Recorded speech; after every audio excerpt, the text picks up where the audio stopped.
sahbihi rasulillahi ajmain, amma ba'du. Yang kami hormati Bapak Dr. Iwan Agus Supriyono MPDI selaku dosen pengampu mata kuliah pengantar Akidah Akhlak semester 7, dan yang kami banggakan rekan-rekan mahasiswa-mahasiswi seperjuangan Tholabul Ilmi yang senantiasa dirahmati oleh Allah.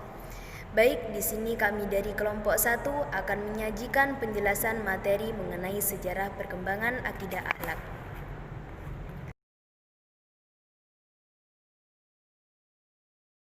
Langsung saja. Akidah ilmu kalam sebagaimana diketahui membahas ajaran-ajaran dasar dari suatu agama. Setiap orang yang ingin menyelami seluk-beluk agamanya secara mendalam perlu mempelajari akidah yang terdapat dalam agamanya. Mempelajari akidah atau teologi akan memberikan seseorang keyakinan yang sangat kuat yang tidak mudah diombang-ambingkan oleh peredaran zaman. Nah, teologi dalam Islam disebut juga dengan ilmu tauhid. Nah, tauhid mengandung arti satu atau esa, dan keesaan dalam pandangan Islam merupakan sifat yang terpenting di antara sifat-sifat Tuhan. Teologi Islam disebut juga dengan ilmu kalam. Dalam memahami akidah itu dikarenakan berbagai faktor, salah satunya konflik dalam masalah kekhalifahan. Akibat dari konflik itu adalah terbunuhnya Ali bin Abi Thalib sebagai khalifah keempat dari Khulafaur Rasyidin. Namun, jika dilihat ke belakang, sebenarnya benih-benih perpecahan kelompok sudah mulai kelihatan, yakni permasalahan sekitar terbunuhnya khalifah ketiga, Utsman bin Affan. Nah, terdapat beberapa pertanyaan kunci dalam masalah hukumnya. Nah, bagaimana hukum bagi si pembunuh Khalifah Utsman bin Affan itu? Menurut Harun Nasution, kemunculan persoalan kalam dipicu persoalan politik yang menyangkut peristiwa terbunuhnya Utsman bin Affan yang berbuntut pada penolakan Muawiyah atas kekhalifahan Ali bin Abi Thalib.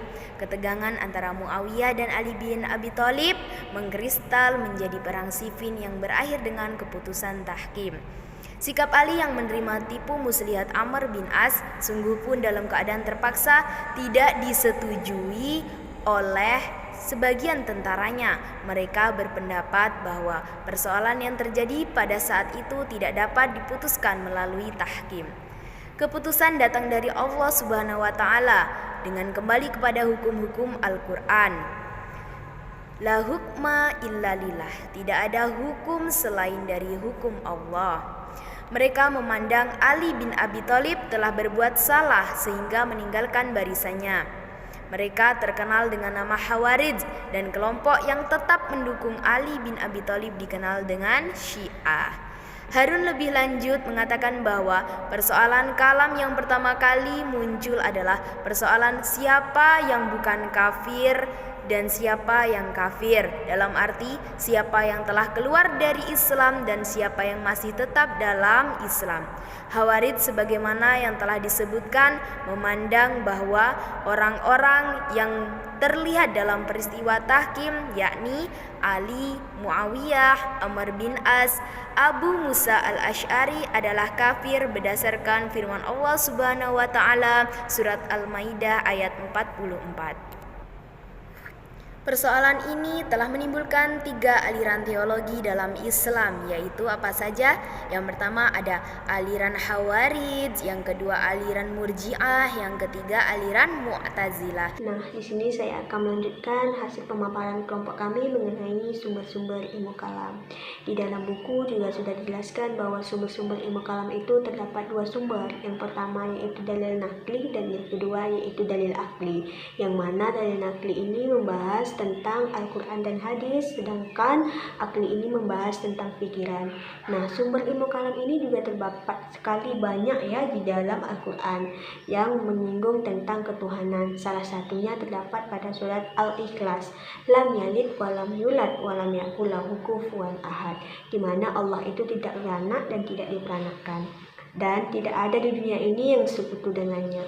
Bahwa jelaslah banyak sekali di dalam Al-Quran yang menceritakan sumber-sumber ilmu kalam ini. Bagi teman-teman yang ingin lebih lanjut, bisa baca buku dan bisa lihat langsung di Al-Quran. Baiklah, saya akan melanjutkan pemaparan makalah dari kelompok kami, yaitu yang poin D, tentang faktor-faktor timbulnya ilmu kalam. Nah, adapun faktor timbulnya ilmu kalam yaitu ada dua faktor. Yang pertama yaitu faktor intern atau biasa disebut dengan faktor dari dalam. Nah, contoh faktor intern ini yaitu sebagian orang-orang musyrik ada yang menyembah bintang-bintang sebagai sekutu Allah. Hal ini ditolak dengan firman Allah surat Al-An'am ayat 76 sampai 78. Nah, adapun contoh lainnya yaitu ada yang menuhankan Nabi Isa alaihi salam. Hal ini ditolak dengan firman Allah surat Al-Maidah ayat 116. Nah, adapun faktor ekstern atau biasa disebut dengan faktor dari luar.